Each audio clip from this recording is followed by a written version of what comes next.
I'm Jaromil. I'm a hacker, also a philosopher. My organization is Dynorg, and I love Web3 privacy.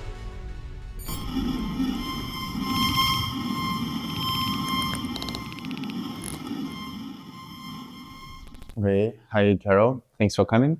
Cheers. For people who don't know much about you, can you tell a few words? Like, what do you do? I'm a hacker, so I develop free and open source software. I like to put my hands into a lot of code, and I do that since more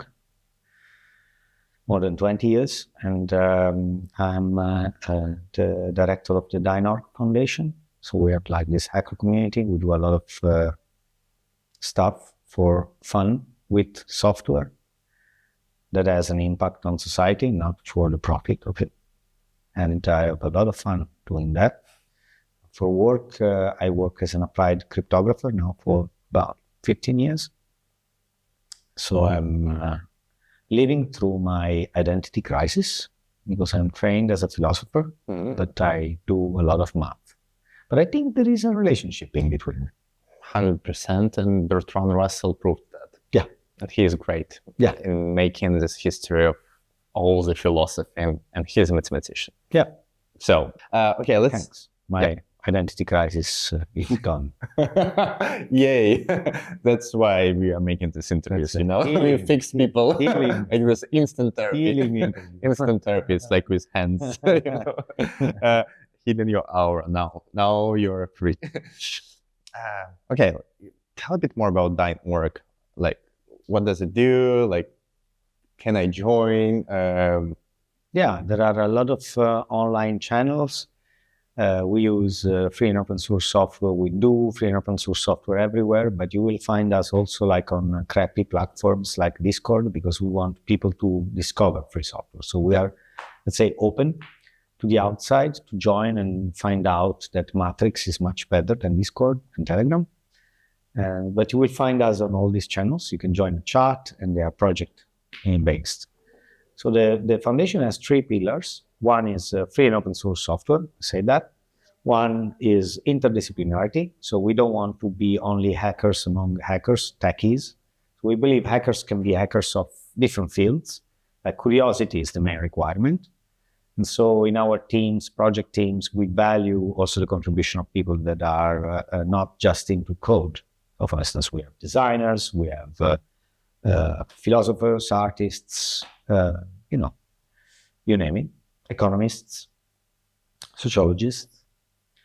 And the third pillar is environmental sustainability, which for us means to optimize our code to run also on existing infrastructure. So when we do a new software, we try not to require new fancy hardware, but we look on how to use existing infrastructure in the best possible way. And we do that also studying old computers. So we support the Museum of Museo di Archeologia Informatica, which is informatic archaeology and working computers, historical computers, which is in Cosenza, in Italy. And we worked, and the team there works to restore old computers and make them work and study the code of the computers. And through this, we learned a lot of things on how to make, code better rather than crappier. So we try to suck less in what we do. And here I quote also a friendly community of suckless. So we're minimalists. And we work for the European Commission since 2012. I think it was the first contract. So we are a European research organization. We have one success story, one flagship project. We've done quite a lot in the field of identity, private data, privacy, as well now in circular economy. So we work around digital product passport development in various verticals and trying to understand how to make circular economy work on our screens as well, because planning, recycling, planning, repurposing is an important part of making our society sustainable, so tracing life cycle of objects. And yeah, you will find other projects like we do two Linux distributions, two GNU Linux distributions. One is dev1, dev-1.org, and another one is Dynabolic, which is 100% free, endorsed by the GNU and the FSF projects. We do Fryer, which is a collection of more than 130 video plugins for Unix systems, which you will find also in FFmpeg and KDN Live and other things. We do Tube, which is like an encryption, file encryption software used also on mission critical operations. And we go to our software page. We have like alone in privacy. We have like 10, 12 projects, and it's sometimes difficult to categorize everything that we have done like in 20 years. And the community is large, but it's also like thematic around projects. We have like a welcome channel that you can join where you will find hundreds of friendly hackers. So yeah, if you're curious, dyne.org, dyne.org, and there you will find some links to navigate through. You'll notice there are no cookies on that page. So yeah, we don't distribute free cookies, no, and it's good for your health. It's fascinating the amount of things you are making. Like, huge thanks for that, and Yes. also like collaborating with us and helping us Web3 privacy now as well. Huge kudos for that. Web3 privacy rocks. Thank you. Finally brought some fun into the Web3. Well, that's really nice to hear. Yeah, fun is important. Let's talk about the importance of fun, because there are so many privacy maxes. There's so much doom and gloom in this space. Like, how do you keep this like funny attitude, even though you're in crisis? But I don't feel it personally, like, from talking to you. No, not it might be anymore. there, No, you but just solved it. that's the reason. Okay. Bertrand Russell. I'll take one every morning. Yeah, one page. Yeah. So how do you keep this attitude, and how can one also obtain it? Maybe because maybe people are just more pessimistic, but they don't like it, and they maybe want to turn to the brighter side, but they don't know how. Historically, it's not easy. I mean, we are not living through the best period in time. Yeah. And there are many, many depressive things happening in the world right now. So on the other side, one could say that they always have happened. And perhaps now we know more about what is happening in the world than we did before. A recipe for happiness, I don't have. But one thing is trying to do what you love in your life, and whether that is sustainable or not, discover it in the journey, and team up, don't be alone. So we are groupies, we are team players, we work in teams, and interdisciplinarity, I think, is very important. So do not fall into rabbit holes alone and with people thinking like you. Like, always bring some diverse point of views into your project. Argue.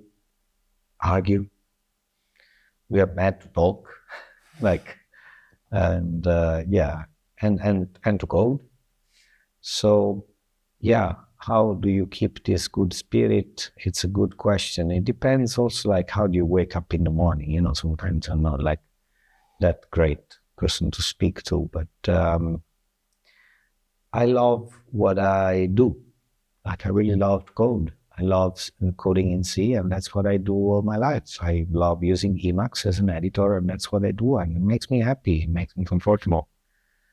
And what makes me unhappy is sometimes being forced to abide to priorities that are not mine, like learn new software that I didn't intend to use, or update my setup because someone changed the init system of an operating system, or face a lot of security bugs because I'm forced to use something that I don't like.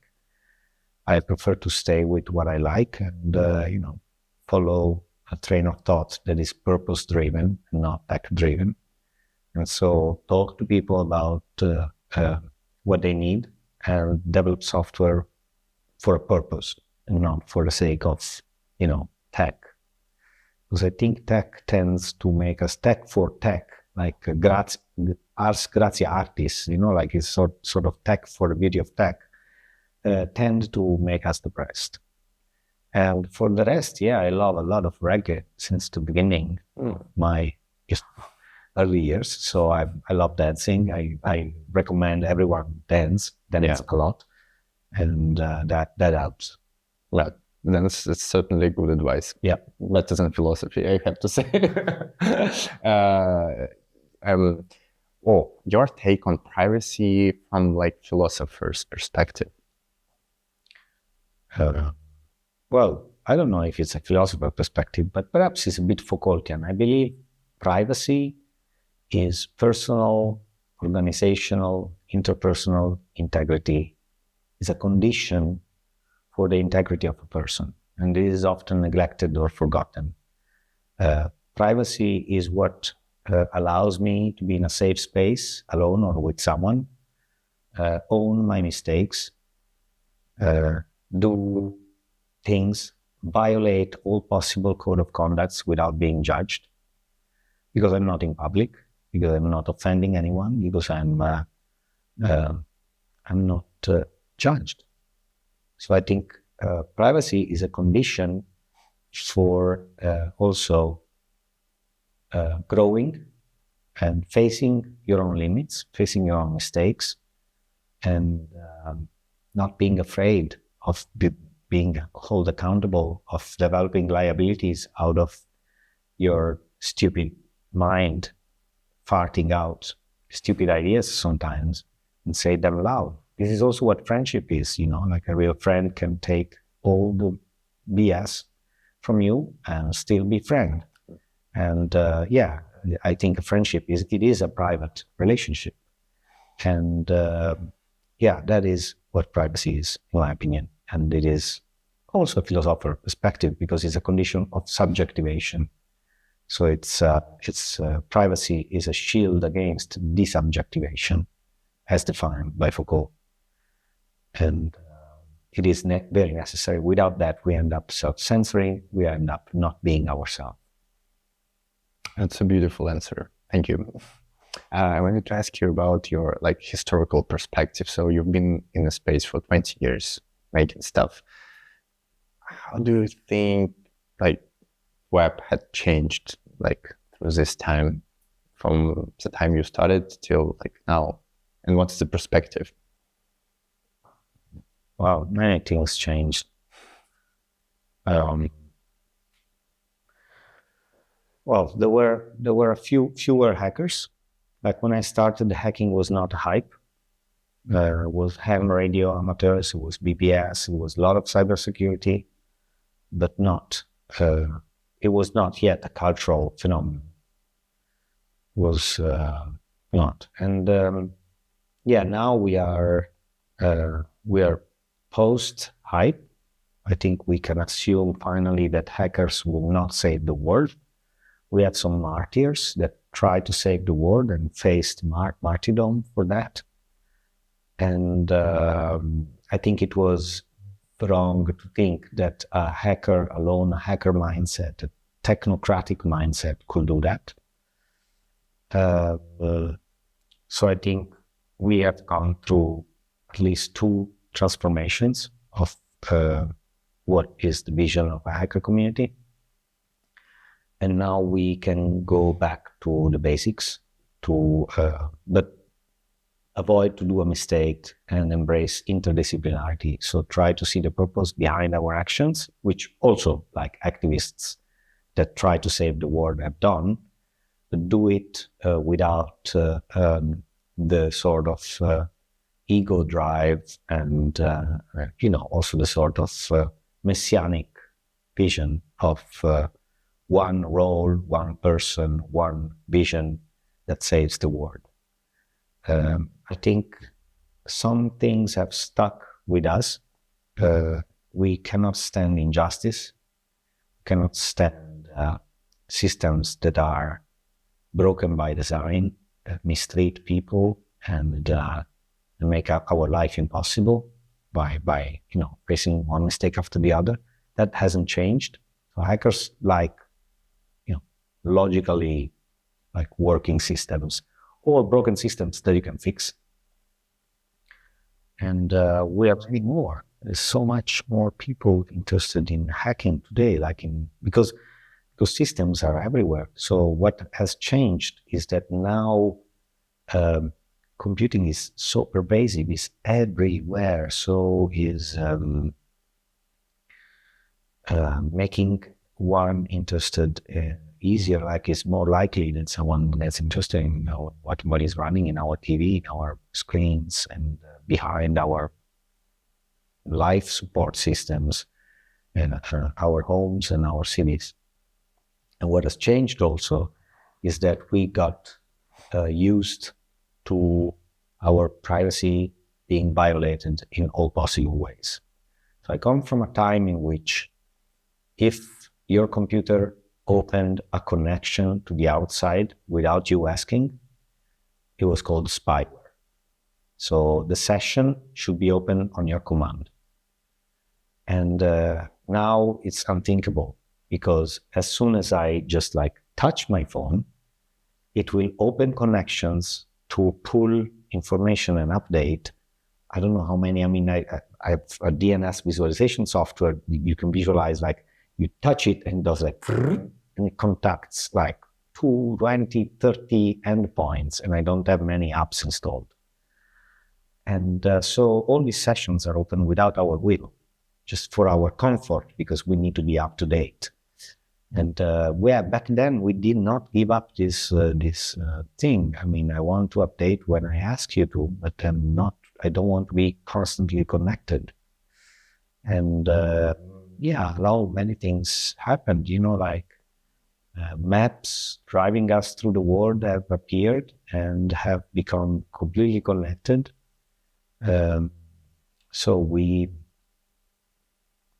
slide into that pit of comfort, and we cannot get up anymore. Many of us can't, because it's comfortable to give up your privacy. So this has changed a lot. I see a lot of people just use their proprietary interfaces, PCs full of spyware, operating systems like mainstream operating systems like Apple or Microsoft produces, or Android, or that are comfortable, but very well done. Finally, someone has paid good designers to do it, but they make us give up a lot of privacy.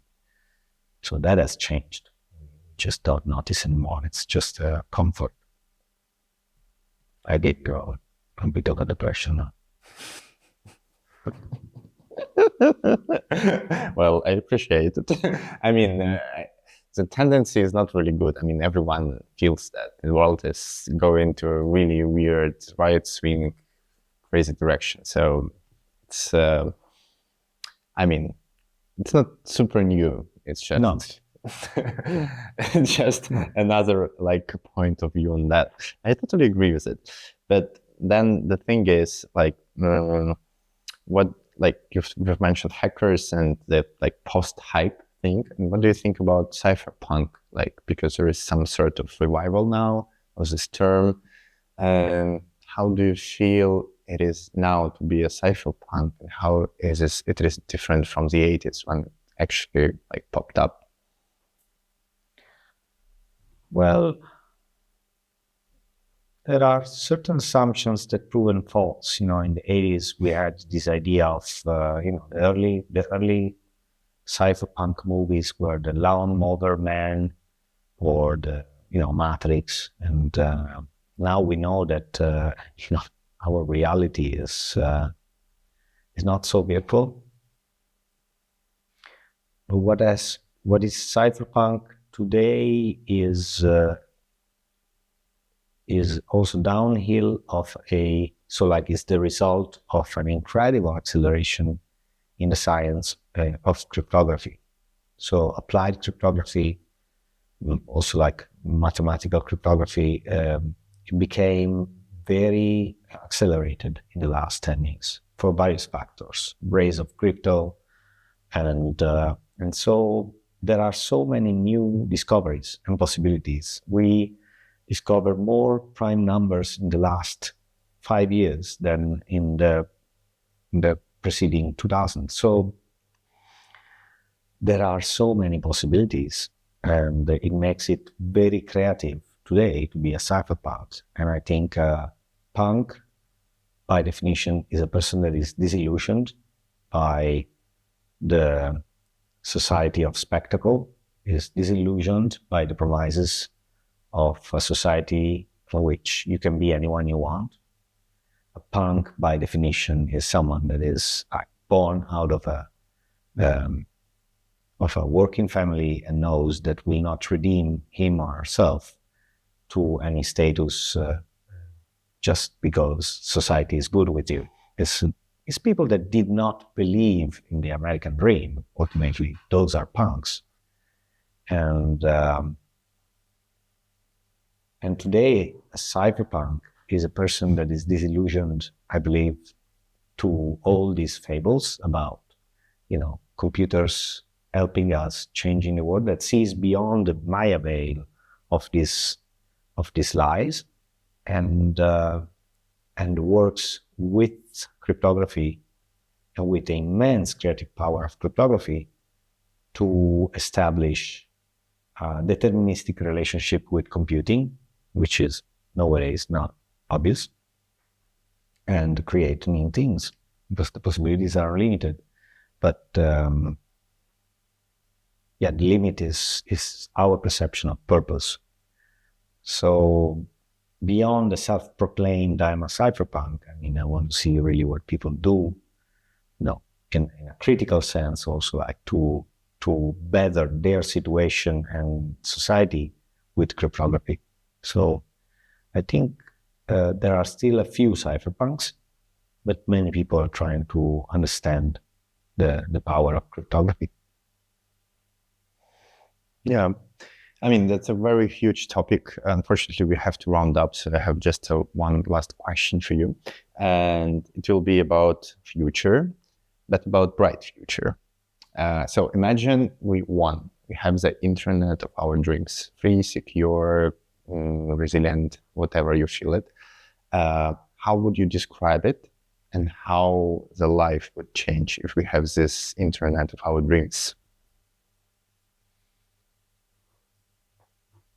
Well,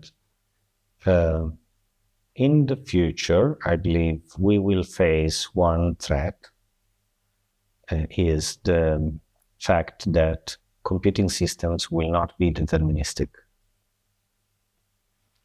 And if we would be on the good side of history, this should be not made possible. So we would have a computing infrastructure, whether it's distributed on the internet, that still provides deterministic outputs, deterministic outcomes. Determinism is a condition that generates a link between cause and effect and allows us to understand why we are in a certain condition, in a certain space, or given certain results. If we don't have that, then machines understand us more than we understand machines. So in a bright future, it will be still us understanding machines. And the systems we will be building, it will be about us understanding machines rather than machines understanding us. Unfortunately, the current profit models are going the other way. So it's more profitable to build a machine that understands humans without humans understanding the machine. So, yeah, nice wishful thinking. Yeah.